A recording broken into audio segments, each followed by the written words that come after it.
Les doy la bienvenida al siguiente estudio de esta tremenda carta de Pablo a los Romanos y en esta oportunidad vamos a estar estudiando el capítulo 1 y el versículo 17 donde el apóstol Pablo plantea el tema central de esta carta que es en el Evangelio hay una revelación de la justicia de Dios a través de la fe.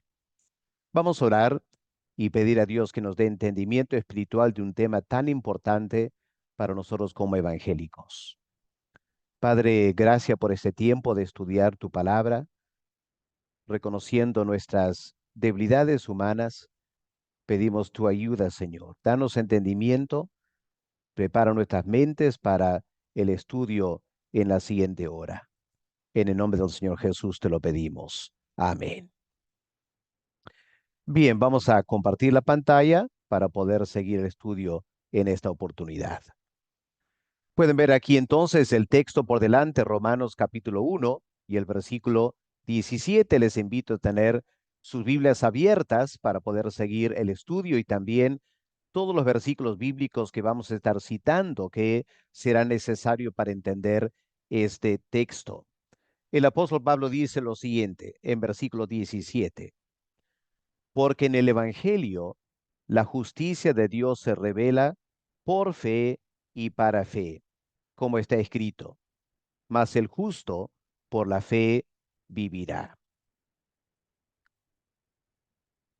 Ahora, en el versículo 16 se acordarán que Pablo dijo que no se avergonzaba del Evangelio porque es el poder de Dios para lograr la salvación del pecador. Ahora en versículo 17, el apóstol Pablo explica en qué consiste el Evangelio. Y el Evangelio es nada menos que una revelación de la justicia de Dios. Ahora, esta frase, la revelación de la justicia de Dios, es clave para entender no solo el libro de Romanos, sino también toda la doctrina de la salvación. Y por ser un tema tan importante, vamos a dedicar un buen tiempo para que estemos seguros que todos tenemos un concepto cabal de lo que Pablo enseña aquí. La primera frase, Pablo dice, porque en el Evangelio la justicia de Dios se revela. Pueden ver aquí el texto en griego, pueden decir la lectura conmigo, dikaiosune gar theu en auto apocaluptetai. Y la traducción, porque en el Evangelio la justicia de Dios se revela. Aquí claramente hay tres temas o frases que tenemos que estudiar. En primer lugar, la palabra justicia, dikaiosune. ¿De qué justicia está hablando Pablo? ¿Qué significa el término dikaiosune? Luego añadimos las palabras de Dios, dikaiosune theu. Ahora, ¿cuál es el sentido de eso? ¿En qué sentido el Evangelio revela la justicia de Dios? Y finalmente, el mismo verbo revelar, ¿qué significa? ¿Qué implicancias tiene en este versículo? Estas son las cosas importantes para estudiar. Empecemos con la frase en el Evangelio. Si notamos el texto en griego, pueden ver aquí en este texto, no aparece la palabra evangelio, ¿no es cierto? No está. Tenemos el pronombre auto, él podía ser, o ella en este caso masculino, él, y se refiere a la palabra evangelio que Pablo mencionó ya en el versículo 16. No me avergüenzo del evangelio, porque es el poder de Dios para la salvación. Y en ese evangelio, a través de él, se revela la justicia de Dios. Hay una versión que se llama la Biblia de Jubileo y es una de las pocas que traduce este texto literalmente, diciendo, porque en él, es decir, el evangelio, se revela la justicia de Dios. Ahora, el gran reformador Martín Lutero dedicó mucho tiempo al estudio y a la predicación de la carta a los romanos. Escuchemos lo que él dice acerca de esta justicia y la manera que se revela. Solo el Evangelio revela la justicia de Dios, es decir, quién es justo y cómo el ser humano puede llegar a ser justo. Es más, esa justicia viene única y exclusivamente por la fe en la palabra de Dios. Empecemos entonces a estudiar esta palabra dikaiosune, justicia. Primero hay que analizar lo que la palabra significa en el griego clásico, cómo esta palabra se usaba en literatura secular. El estudioso Cranfield observa que dikaiosune se deriva del sustantivo en griego dike, y esta palabra dike significa costumbre o norma. Podía ser una ley como una norma de la sociedad. Y siempre lo que se tiene en mente es una costumbre, una norma que rige el buen comportamiento de una sociedad o de una cultura. Es decir, en cualquier contexto cultural, para afirmar X persona es justa, habría que ver lo que esa sociedad considera como buen comportamiento. Ahora, de esa palabra dique se deriva el adjetivo dikaios, justo. Describe la persona cuya conducta se conforma a las normas o costumbres de la sociedad. Por ejemplo, aunque es en el texto bíblico, en Mateo capítulo 1, ¿se acuerdan lo que Mateo dice de José cuando se da cuenta que María estaba embarazada y él ahora, siendo varón justo, quería divorciarse de ella? Ahora, esa palabra justo, dikaios, significa que José era un hombre, un joven, cuyo comportamiento se conformaba a las costumbres de Israel, particularmente de personas que vivían en Nazaret. Él era considerado un hombre justo porque se conformaba a todas las normas de la sociedad. Ese es el sentido del griego clásico. Ahora, esta palabra que Pablo usa aquí, dikaiosune, es una palabra que se aplica a una persona que es dikaios. Por ser dikaios, su vida es marcada por justicia. Y esta palabra justicia entonces se aplica a un conjunto de virtudes. El apóstol Pablo escribiendo a Timoteo, en 2 Timoteo 2, versículo 22, le dice, huye también de las pasiones juveniles y sigue la justicia, dikaiosune. Contrapone justicia con pasiones juveniles que fácilmente llevan a pecados, a infringir las normas de la sociedad que Dios establece. Interesante, si miramos en Lucas 1, versículo 75, veremos que en ese pasaje Zacarías usa la palabra santidad como sinónimo de justicia.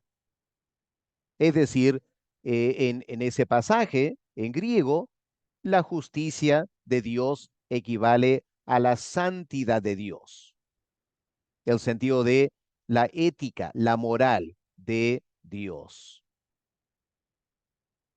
Ahora, muy aparte de ese sentido de conducta que se conforma a una norma, hay algunos pasajes del texto en citas del griego clásico donde la palabra dikaiosune tiene el concepto de tratar justamente, es decir, no tanto de ser justo, es decir, la justicia de alguien en algunos contextos no significa que esa persona en sí es justa, sino que la justicia le lleva a tratar a personas justamente. Y aquí podemos traer a la mente Génesis 18 y el versículo 25. ¿Se acuerdan cuando Dios le comparte a Abraham que él está por evaluar y juzgar la ciudad de Sodoma y Gomorra? Y Abraham, preocupado por Lot, empieza a interceder. Y ahí él apela a Dios como el juez de toda la tierra. ¿Y se acuerdan lo que él dice? ¿No hará el juez de toda la tierra justicia? ¿No hará justicia? Es lo que pregunta Abraham. Él sabe que Dios era justo, pero él ahora se pregunta, como juez, ¿hará justicia Dios en Sodoma? Y aquí en Romanos, si miramos en Romanos 3, versículos 25 y 26, vamos a ver que Pablo aquí también tiene en su mente el concepto de Dios como juez, que va a tener que aplicar justicia y tratar a ciertas personas. Escuchemos lo que Pablo dice en Romanos 3, versículo 25 y 26. A quien Dios puso como propiciación por medio de la fe en su sangre, para manifestar su justicia. Ahora, justicia, ¿aquí en qué sentido? Su dikaiosune. Bueno, Pablo dice, a causa de haber pasado por alto en su paciencia los pecados pasados. Aquí una frase interesante. Pablo da a entender que en una época, aparentemente, Dios pasó por alto ciertos pecados. Eso no es nada justo, ¿no es cierto? Pero dice Pablo, em, habiendo hecho eso antes, ahora Dios quiere manifestar su justicia. Versículo 26.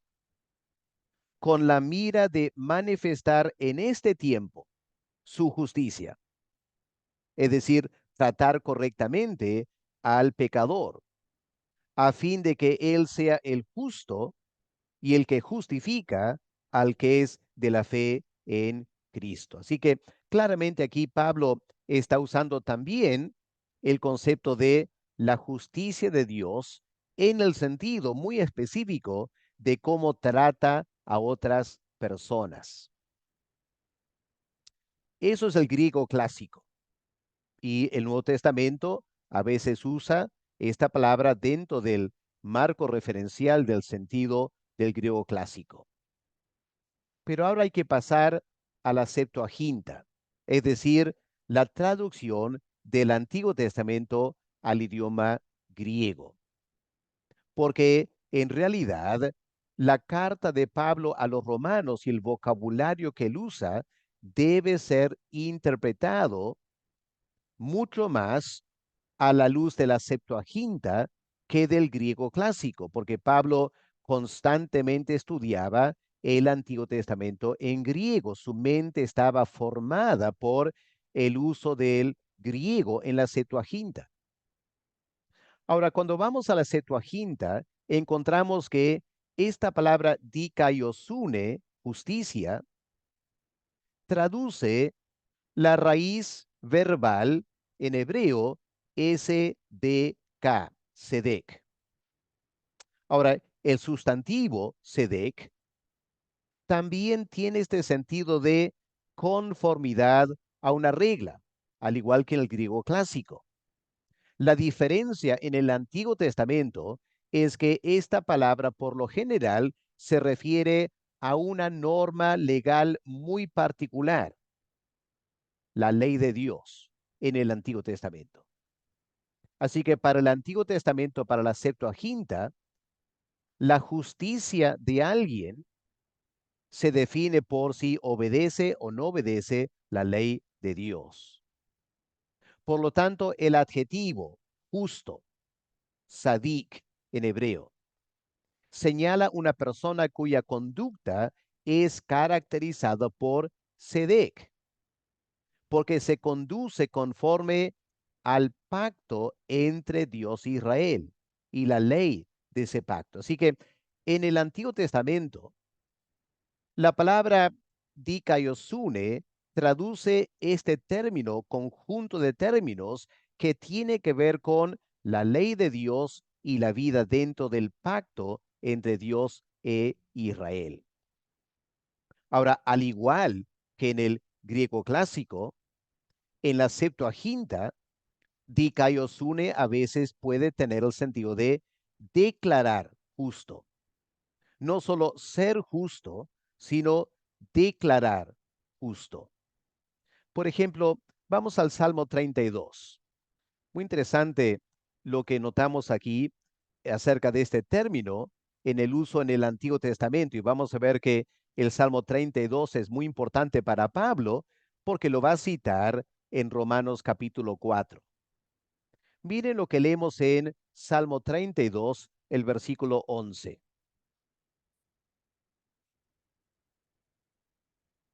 El salmista escribe: Alegraos en Jehová y gozaos justos, y cantad con júbilo todos vosotros los rectos de corazón. Aquí tenemos esta palabra, eh, sadik, justo, vinculado con dikaios en griego, que a la vez vinculado con este concepto de dikaiosune. Y aquí el salmista está animando a personas a alegrarse en Jehová. ¿Y quiénes van a gozarse? Bueno, él dice, los justos. Pero la pregunta es en Salmo 32, en este salmo en particular, ¿quién es el justo? La persona que nunca comete pecado, la persona que ha guardado la ley de Dios toda su vida y nunca ha quebrantado una ley de Dios. No, porque miren cómo empieza el Salmo 32. Bienaventurado aquel cuya transgresión ha sido perdonada y cubierto su pecado. Bienaventurado el hombre a quien Jehová no culpa de iniquidad y en cuyo espíritu no hay engaño.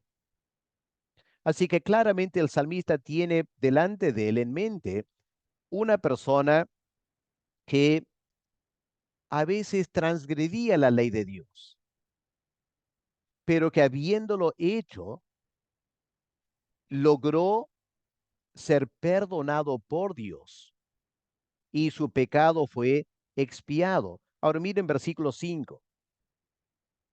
Mi pecado te declaré, dice el salmista. No encubrí mi iniquidad. Dije, confesaré mis transgresiones a Jehová. Y tú perdonaste la maldad de mi pecado. Y es precisamente porque él experimentó el perdón de Dios que empieza el salmo diciendo, bienaventurado, feliz, no el que nunca comete pecado, feliz el que, habiendo cometido pecado, lo reconoce y lo confiesa, experimenta el perdón de Dios. Ahora, esa persona, feliz por haber sido perdonada, ¿qué debe hacer? Bueno, versículo 11, alegraos en Jehová y gozaos justos. Aquellas personas que ahora Dios declara justo a pesar de los pecados que ha cometido, porque ha sido perdonado por la gracia y la misericordia de Dios. Pueden captar entonces aquí esta idea de una persona marcada por justicia, es una persona que ha sido declarada justa por Dios. Ahora vamos a Romanos 4 y el versículo 6, porque aquí en Romanos 4, 6 Pablo cita el Salmo 32.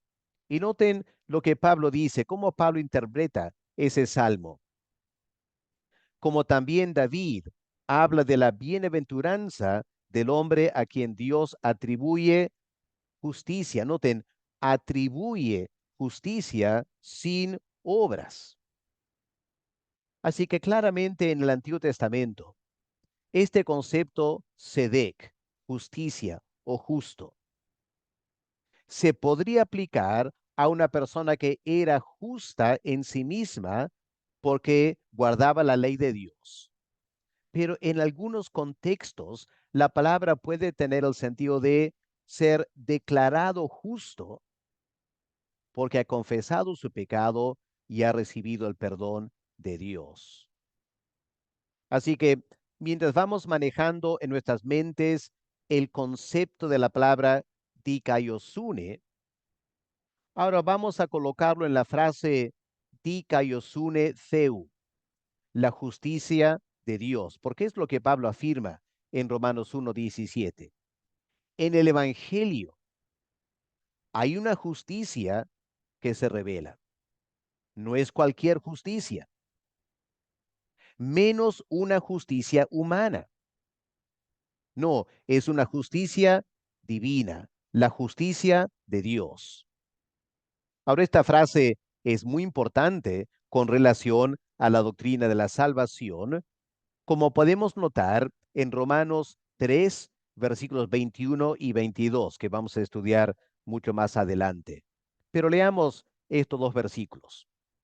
Pablo dice, pero ahora, haciendo un contraste con el Antiguo Testamento, aparte de la ley, se ha manifestado la justicia de Dios. Lo que Pablo está diciendo es que hay una justicia que viene por guardar la ley, pero aparte de la ley, ahora se ha manifestado, obviamente en el Evangelio, otra justicia, la justicia de Dios. Claro, dice Pablo, es una justicia testificada en el Antiguo Testamento por la ley y por los profetas. ¿Y cuál es esta justicia? Es la justicia de Dios por medio de la fe en Jesucristo, para todos los que creen, porque no hay diferencia, porque todos pecaron y están destituidos de la gloria de Dios. Claramente el versículo 23 indica que a Pablo en Romanos, cuando habla de justicia, no está hablando de la justicia de nunca haber pecado, de guardar todas las normas que Dios establece.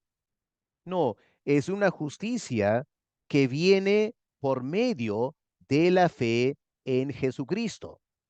Eso va a ser muy importante para nuestra interpretación de esta frase justicia de Dios. Ahora, perdóneme un poquito de tecnicismo gramatical, pero es importante y algunos leerán comentarios que usa este vocabulario y para ustedes será importante entender bien esto. La traducción en la Reina Valera, la justicia de Dios, aún en español, es capaz de dos acepciones, dos sentidos. La expresión de Dios es un genitivo. Así que en griego como en español hay dos, a lo menos dos usos o tipos de genitivo. Hay lo que se llama el genitivo subjetivo y hay también el genitivo objetivo. ¿Y cuál es la diferencia entre estos dos tipos de genitivos? Bueno, permítame una ilustración. Les hago una pregunta. La frase el regalo de Juan, ¿cómo le entienden ustedes? ¿Qué significa eso? El regalo de Juan. Si pensamos un momento, nos vamos a dar cuenta que hay dos maneras de enfocar esa frase, de interpretar esa frase, de usar esa frase. Por ejemplo, el regalo de Juan puede significar el regalo que le pertenece a Juan. Este es el regalo de Juan, este es el regalo de Mateo, este es el regalo de quien sea. Ahora, cuando hablamos de el regalo que le pertenece a alguien, estamos hablando de un genitivo subjetivo. Pero la misma frase, el regalo de Juan, puede tener un significado muy diferente. El regalo de Juan para su madre. Alguien puede decir, este es el regalo de Juan, pero está mirando a una mujer y está diciendo, este es el regalo de Juan para su madre. Ah, es el genitivo objetivo, porque la frase regalo de Juan está hablando del origen. Es el regalo que origina en Juan y es para su madre. Ese es el genitivo objetivo. El genitivo subjetivo habla de un atributo. Es el regalo que le pertenece a Juan. Es de él. Ahora, notando esa distinción, hagamos la pregunta. Cuando Pablo dice la justicia de Dios, ¿de qué está hablando? ¿Será un genitivo subjetivo, hablando de un atributo de Dios, la justicia de Dios, lo que le pertenece a Dios, su propia justicia? ¿O será que es un sentido genitivo, objetivo, que es la justicia de Dios para aquellos que creen en Cristo? Eso es el genitivo objetivo.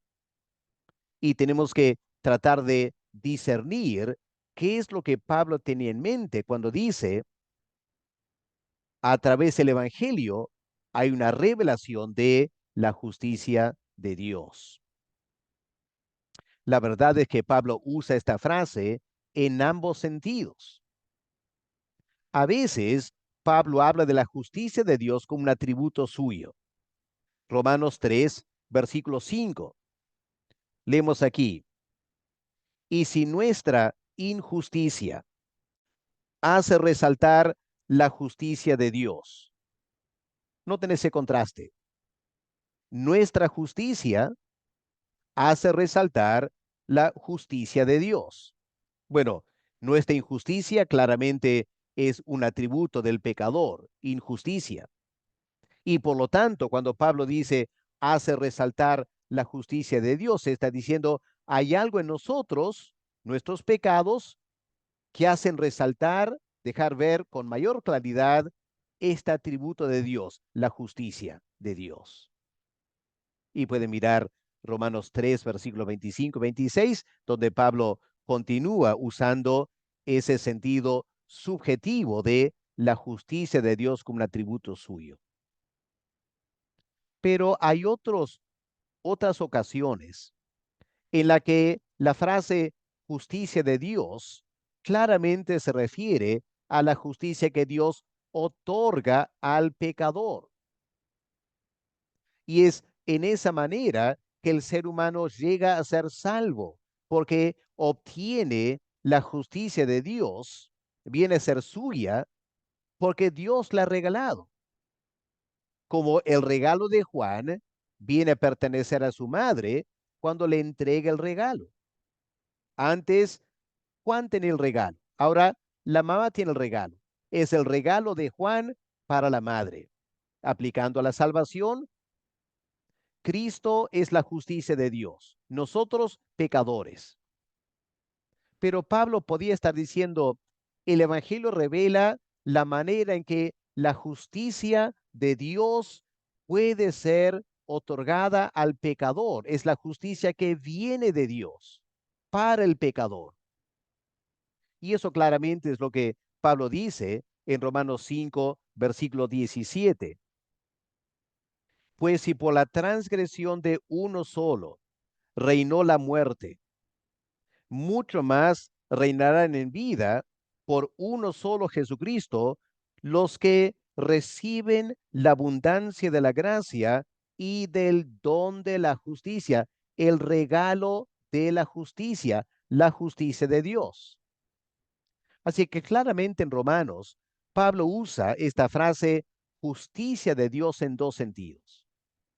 A veces de un atributo de Dios y a veces del don de Dios para el pecador. Y la pregunta es en Romanos 1:17, ¿cuál de las dos acepciones es la correcta? Ahora, los que afirman que Pablo tiene en mente un atributo divino, que en el Evangelio este tremendo atributo de la justicia y la santidad de Dios se revela.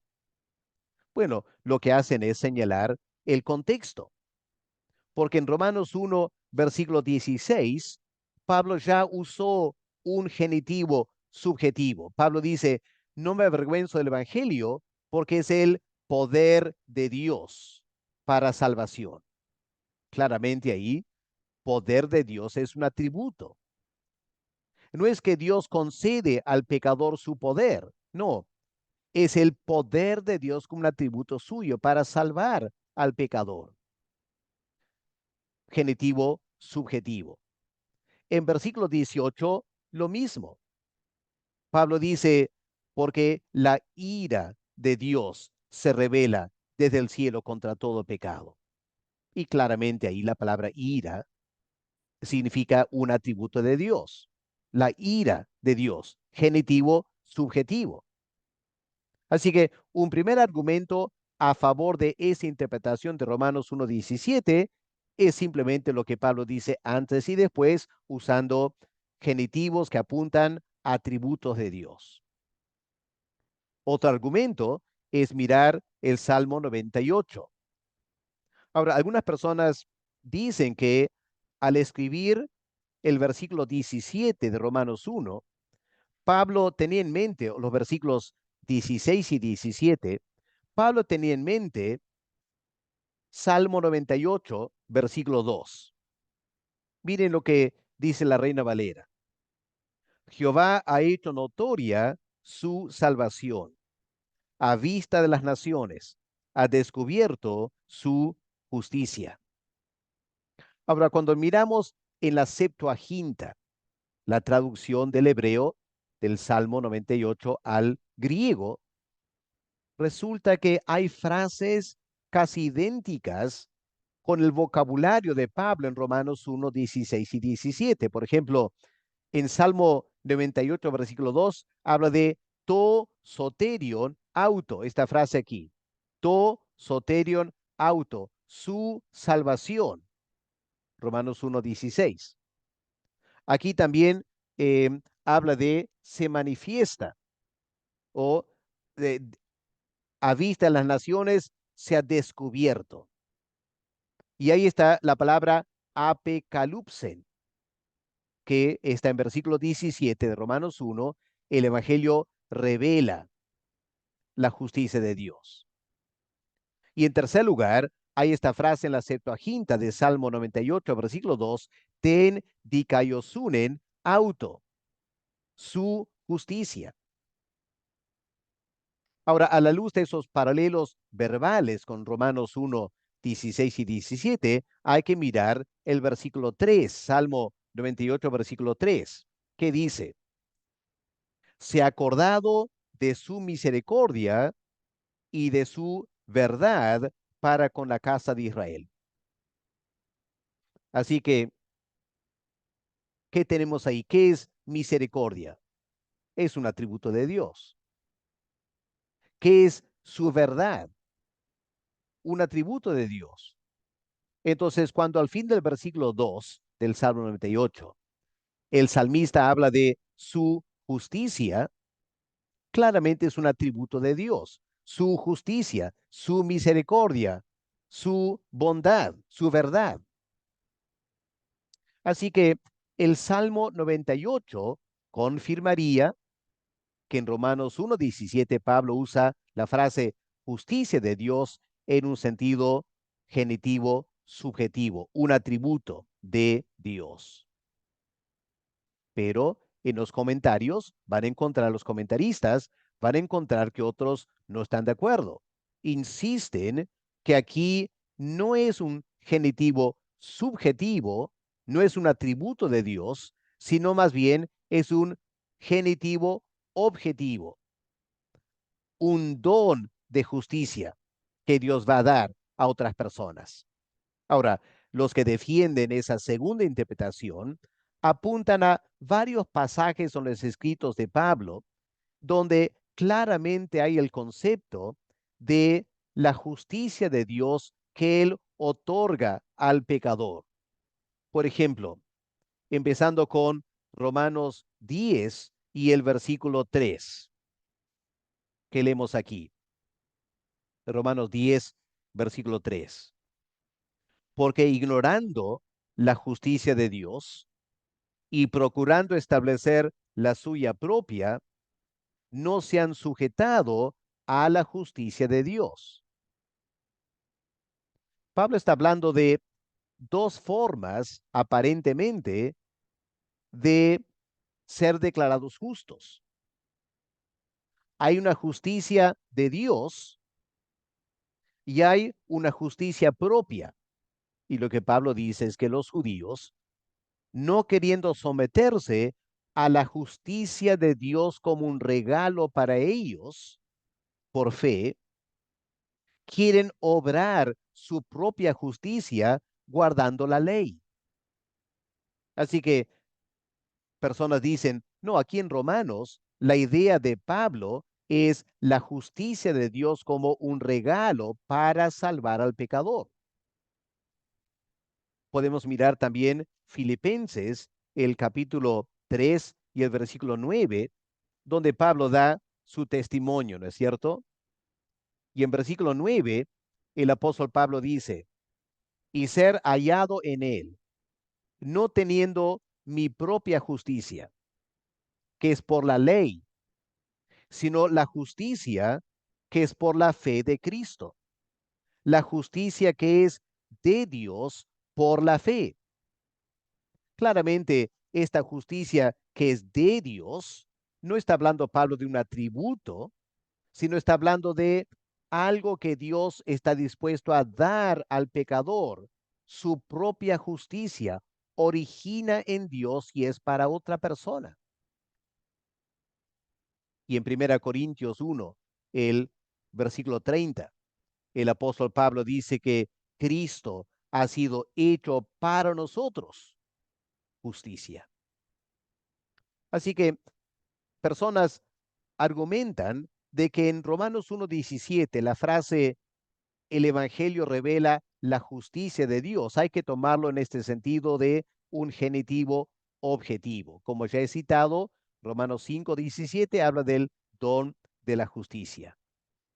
Y la verdad es que esta interpretación encaja mejor con la enseñanza de Pablo en la carta a los romanos. Podemos decir, en la carta a los romanos, Pablo no está queriendo demostrar los detalles de este atributo divino, su justicia, como si fuese su sabiduría, su poder, su misericordia, su bondad. No, lo que Pablo está enfatizando en Romanos es que hay una justicia de Dios disponible para el pecador. Miren, por ejemplo, Romanos 2 y el versículo 13, que dice el versículo 13, porque no son los oidores de la ley los justos ante Dios, sino los hacedores de la ley serán justificados. Así que está hablando ahí de algo que otorga justicia, ¿ya? O Romanos 3, versículo 20, donde leemos, ya que por las obras de la ley ningún ser humano será justificado delante de él, porque por medio de la ley es el conocimiento del pecado. Así que la justicia, la manera de obtener la justicia de Dios, que es el verbo justificar, es a través no de las obras de la ley, sino de la fe. Es a través de la fe que este regalo de la justicia de Dios viene a nosotros. De eso está hablando, dicen estas personas en Romanos 1:17. Y pueden continuar leyendo los textos que tienen aquí, Romanos 3:28, capítulo 4, versículos 2 y 13, capítulo 5, 1, 9, 19 y otros textos más. Y creo que todos estamos de acuerdo que el tema central de la carta a los romanos no es una exposición de la justicia de Dios como un atributo, sino es una exposición de cómo el pecador puede recibir la justicia de Dios. Y ese es el sentido del genitivo objetivo. Queda claro, y es importante como estudiante de la Biblia reconocer esto. Los textos que hemos citado, a favor y en contra, indican que esta frase, justicia de Dios, el significado, más que cualquier otra cosa, depende del contexto en que se usa. En algunos contextos, particularmente cuando Pablo expresa el concepto de justificar, lo que destaca es el sentido del genitivo objetivo, la justicia de Dios que él imparte al pecador. Romanos 3, 22 al 24. Sin embargo, por otro lado, hay que reconocer que en Romanos 1:17, el contexto inmediato, es decir, versículos 16 y 18, pareciera apuntar a un atributo divino, que sería un genitivo subjetivo. El Evangelio manifiesta la justicia de Dios en la salvación del pecador, tal como Pablo lo menciona en Romanos 3:26. Revela este atributo de Dios de ser justo, Él, y tratar justamente al pecador. Así que vemos que tenemos que evaluar bien el contexto, qué contexto vamos a la luz de qué contexto vamos a interpretar Romanos 1:17. El contexto inmediato, versículos 16 y 18, o el contexto mayor de toda la carta a los romanos. Ahora, antes de dejar este tema, hay un asunto final que debemos notar, aunque es complicado también, pero permíteme mencionarlo. Algunos objetan a esta interpretación del eh, sentido de justicia de Dios como un atributo, el sentido subjetivo, alegando que la ley de Moisés en el Antiguo Testamento ya había manifestado esa justicia. Así que si Pablo estuviera hablando simplemente de un atributo divino, dicen algunas personas, es falso argumentar que el Evangelio revela la justicia de Dios, porque el Antiguo Testamento revela muchos aspectos de la justicia de Dios. Bueno, un argumento interesante que van a encontrar en algunos comentarios. Pero me parece que para ser justos y honestos, debemos por un momento mirar Romanos 3 y versículo 25, donde Pablo dice algo extraño que ya he comentado hace unos momentos. Romanos 3, 25. A quien Dios puso como propiciación por medio de la fe en su sangre para manifestar la justicia a causa de haber pasado por alto en su paciencia los pecados pasados. Y como comenté hace un rato, esa acción de pasar por alto los pecados pasados claramente no es una manifestación de la justicia de Dios. El atributo de justicia queda negado, opacado, si Dios pasa por alto algunos pecados. Así que, ¿a qué se refiere Pablo? ¿De qué está hablando Pablo aquí? Me parece que para entender lo que Pablo dice de pasar por alto pecados, tenemos que ir al libro de Hebreos y el capítulo 10. Escuchemos lo que dice el autor de Hebreos, capítulo 10, versículo 1. Porque la ley, teniendo la sombra de los bienes venideros, no la imagen misma de las cosas. Escuchen bien.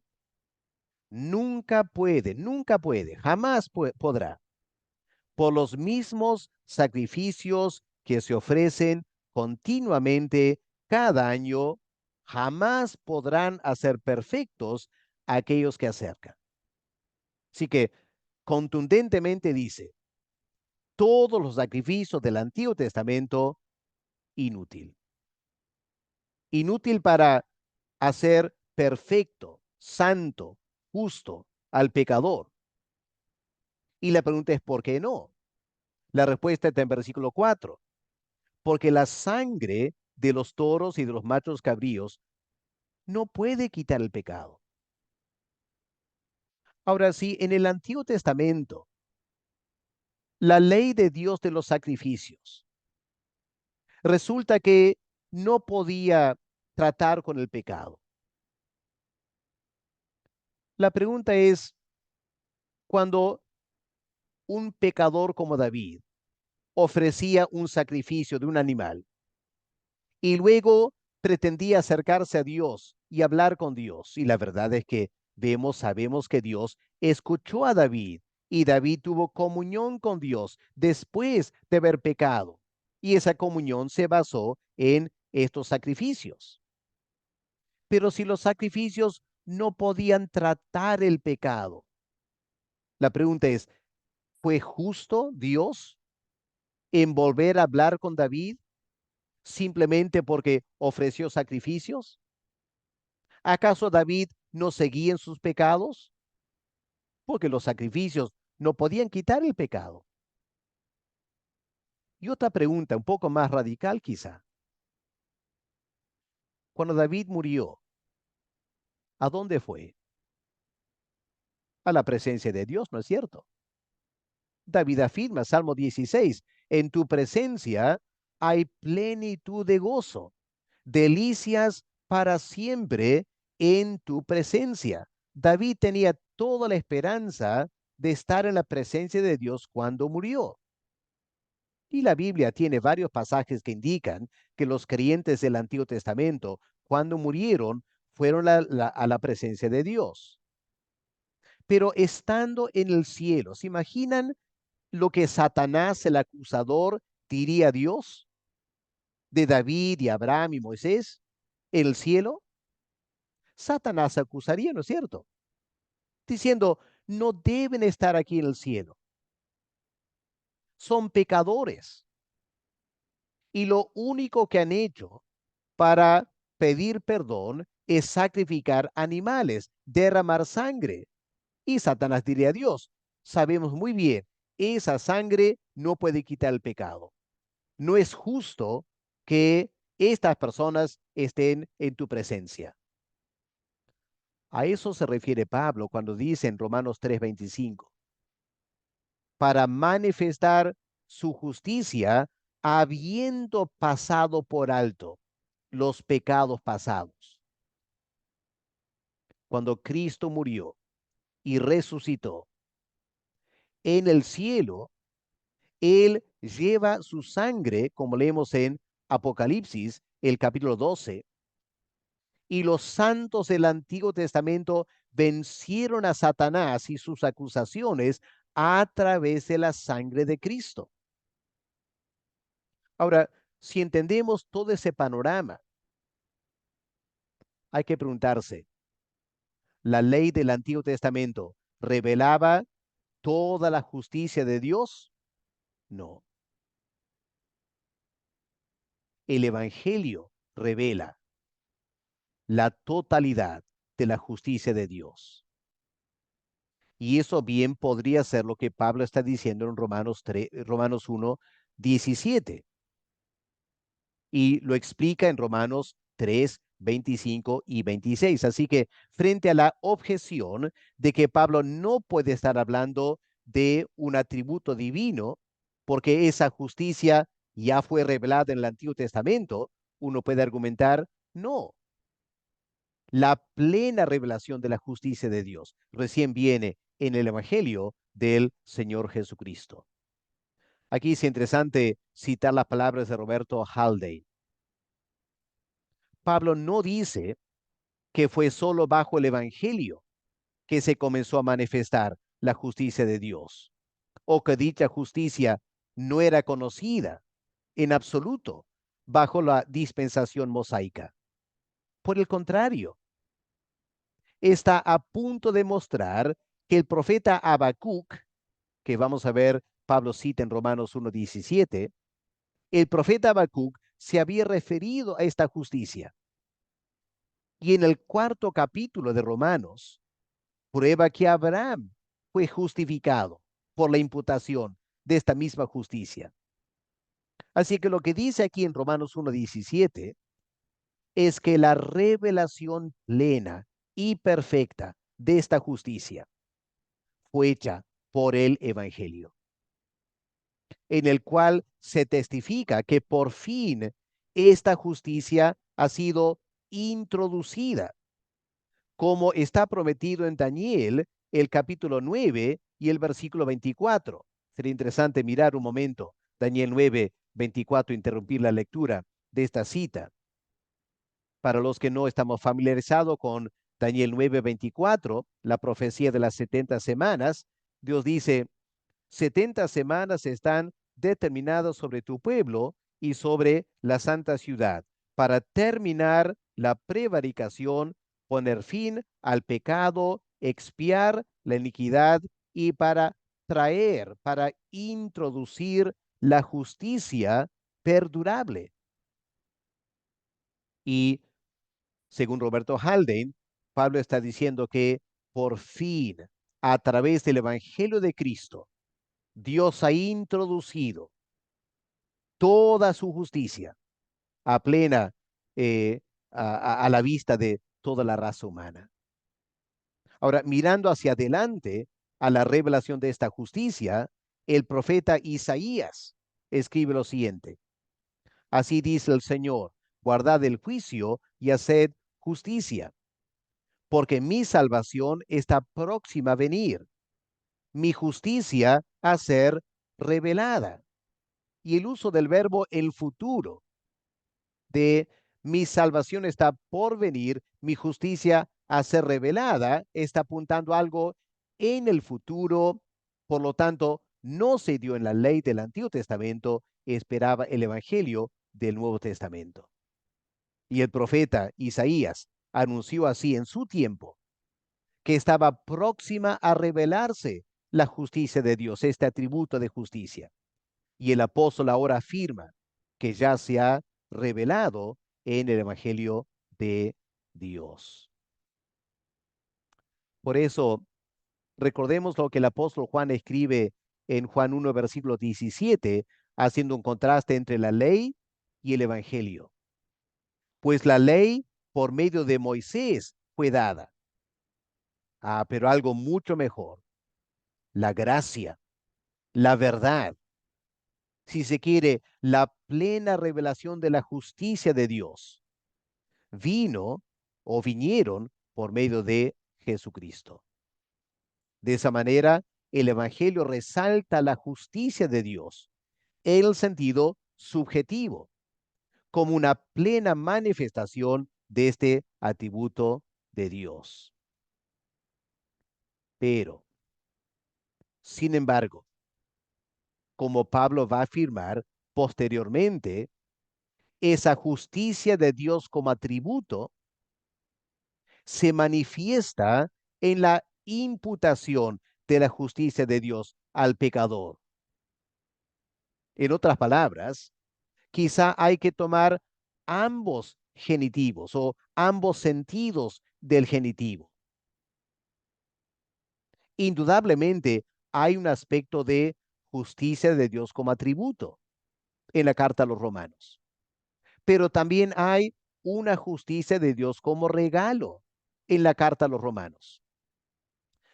Por eso me parece que John Stott acierta cuando afirma lo siguiente: la justicia de Dios es la justa iniciativa de Dios para poner a los pecadores en la debida relación consigo mismo, concediéndoles una justicia que no les pertenece a ellos mismos, sino a Él.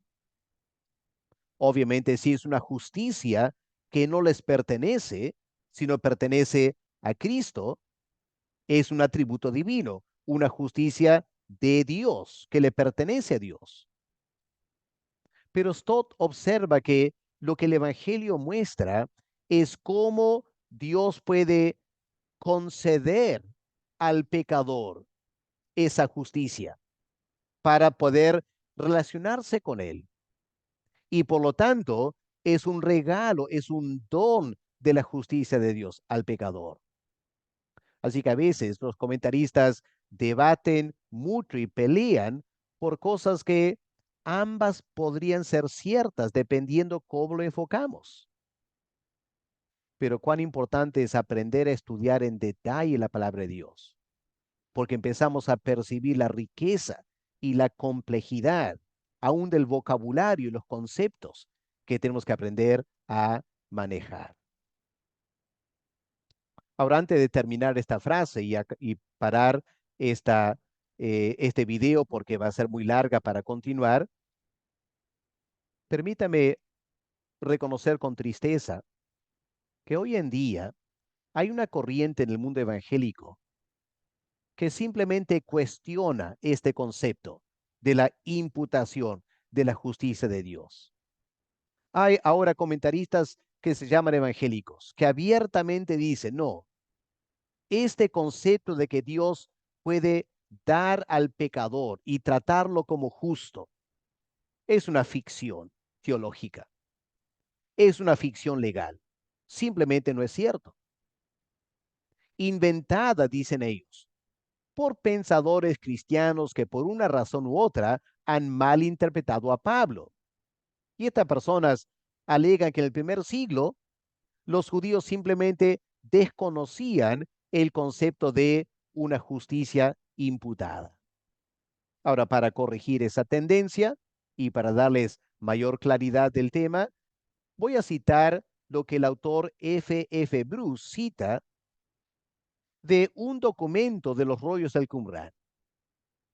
Es decir, no de la Biblia, sino del judaísmo del primer siglo. Y escuchen esta cita tan interesante. Por su justicia, hablando de Dios, debió ir con mayúscula ahí, por su justicia, mi pecado ha sido borrado. Si tropiezo a causa de la iniquidad carnal, mi justificación está en la justicia de Dios que permanece para siempre. Por su misericordia, Él me hace acercar a Él y por su bondad amorosa, Él hace real mi justificación, me trata como justo. Por su verdadera justicia, Él me justifica y por su abundante bondad expía todas mis iniquidades. Por su justicia me limpia de la impureza del hombre mortal y del pecado de los hijos de los hombres, para que alabe a Dios por su justicia y al Altísimo por su gloria. Y aquí otra vez notamos este doble uso del genitivo. Justicia de Dios como un atributo suyo, pero también la justicia de Dios como un regalo que origina en Él, pero es ofrecida al pecador. Ahora vamos a dejarlo ahí por esta clase porque ya hemos abarcado mucho material y para no cansarlos lo dejamos ahí y en la segunda parte otro video vamos a continuar porque hay mucho más para estudiar. El verbo revelar, ¿qué significa? Y la frase por fe y para la fe, ¿qué significa? Y la cita de Habacuc 2, versículo 4, ¿qué implicancia tiene esa cita? Como verán, este versículo, Romanos 1:17, tiene tanta riqueza que habrá que parar ahí y grabar un segundo video. Así que hasta la segunda clase, me despido deseando que Dios les siga bendiciendo con el entendimiento de su palabra. Que Dios los guarde.